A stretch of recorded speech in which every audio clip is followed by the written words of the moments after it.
Olá, queridos pastores e crentes. Hoje vamos falar sobre figurativa a taça. Da última vez analisámos os segredos do reino dos céus através de Mateus 13:33. Jesus deu testemunho de parábolas sobre o reino dos céus, dizendo que o pastor de Deus, que é como uma mulher, alimenta os corações dos seus discípulos, que são como taças, como a palavra de Deus, que é alimento espiritual, e com as lições de Deus, que são fermento espiritual, para os transformar em justos. Ou seja, só aqueles que nasceram de novo pela palavra de Deus podem entrar no reino dos céus, e para isso, na sua primeira vinda, Jesus ensinou os seus discípulos, ora dando-lhes alimento espiritual, ora dando-lhes fermento espiritual. Quais são as taças espirituais que contêm o alimento espiritual e o fermento neste momento? A palavra de Deus pode ser colocada no coração de uma pessoa. É por isso que a Bíblia compara o coração humano a uma taça. Por isso, quando Jesus escolheu o apóstolo Paulo, disse: Ele é o meu vaso escolhido para levar o meu nome diante dos gentios, dos reis e dos filhos de Israel, em Atos 9:15. Não seria ótimo ser o vaso escolhido e precioso de Deus? Mas nem toda a gente é um vaso valioso para Deus, tal como só usamos tigelas limpas em casa. Deus usa pessoas limpas de espírito e de corpo como seus instrumentos.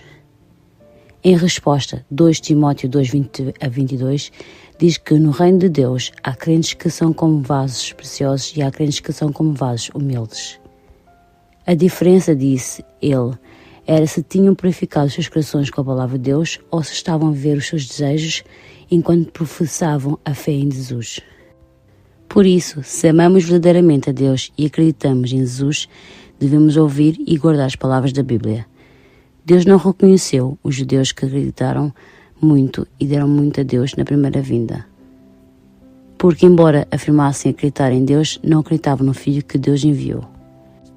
Deus reconheceu a fé dos discípulos em Jesus, que tinha vindo como prometido no Antigo Testamento. Porque cumpriram as promessas da Bíblia e aceitaram Jesus, apesar de terem ficado aquém das expectativas. Podemos acreditar em Deus e em Jesus e fazer muitas coisas por Ele, mas se não cumprirmos as promessas do Novo Testamento, a nossa fé não será reconhecida. Se purificarmos o nosso coração com a palavra de Deus, podemos tornar-nos vasos para serem usados por Deus, construir um mérito aceitável para Deus e receber as bênçãos do céu e da vida eterna. Para isso, há 2000 anos, Paulo deu-nos o seu testemunho de fé.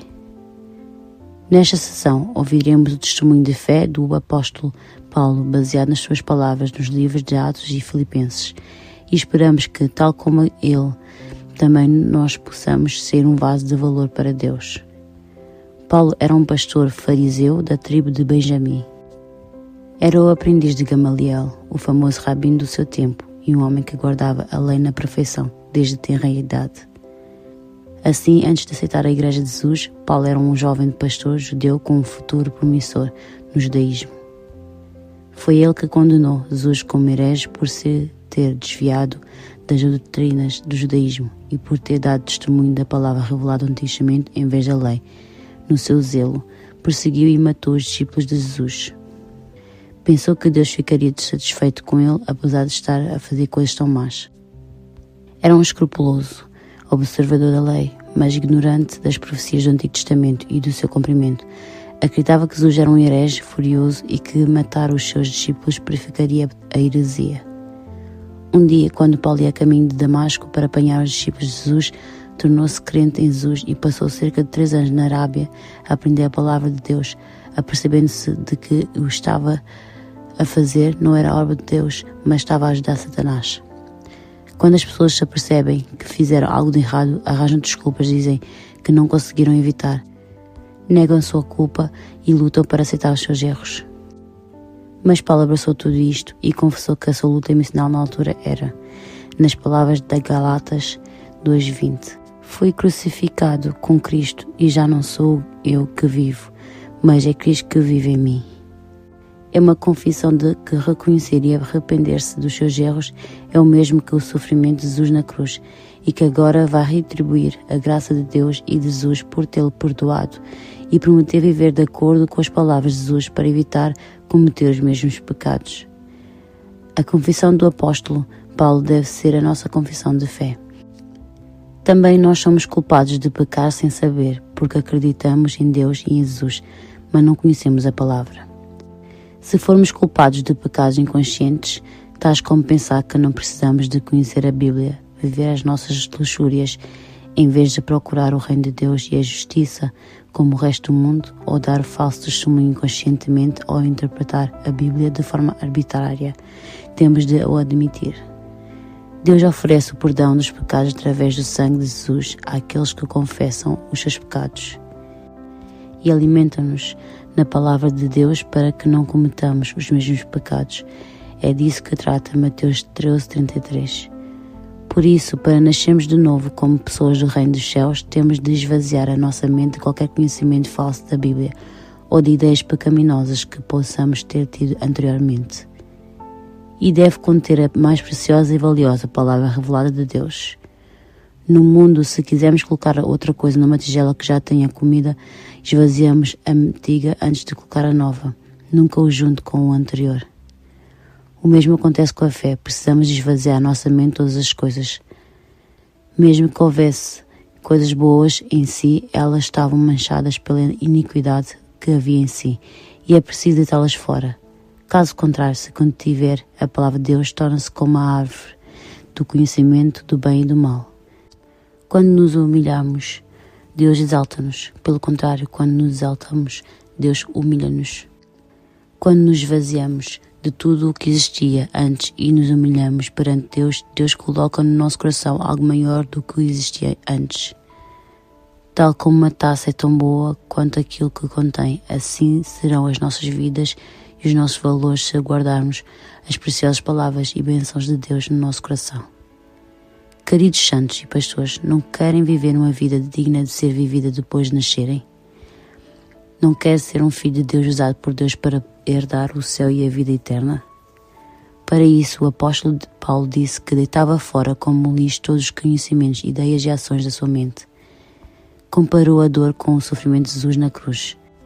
Mas enquanto Paulo percorria esse caminho estreito e difícil, o Espírito de Jesus estava com ele, enchendo-o de todas as coisas. É por isso que Paulo confessa em Filipenses 4 que tudo pode naquele que me fortalece. Só aqueles que entregaram tudo ao Senhor e tiveram as suas taças limpas terão o poder de realizar todas as coisas como Paulo confessou. É evidente que este caminho não será fácil, mas temos de o percorrer. Como Jesus disse em Lucas 14:27, se queres ser discípulo de Jesus, toma a tua cruz e segue-o. Quais são as cruzes que carrega? Quais são as coisas que precisa deitar fora do como lixo? Jesus carregará conosco as nossas cruzes porque já venceu há 2000 anos. O problema é a nossa mente. Somos nós que precisamos ser abençoados por Deus. Ninguém mais o fará por nós. Jesus ajuda-nos, mas somos nós que temos de percorrer o caminho estreito e espinhoso. Mesmo que o caminho seja doloroso agora, há vida eterna e paz no fim dele, como diz Mateus 7:13-14. Para aqueles que estão a viajar na estrada larga e bem percorrida, podem estar felizes agora, mas a destruição aguarda-os no fim. Que caminho seguirá? Está pronto a tomar a sua cruz e a percorrer o caminho estreito com Jesus? Então, tal como Paulo, deitem fora tudo o que está nas taças da vossa mente como lixo e encham os vossos corações com os tesouros de Deus, mais preciosos e valiosos do que antes, através da palavra de Deus dada através do centro.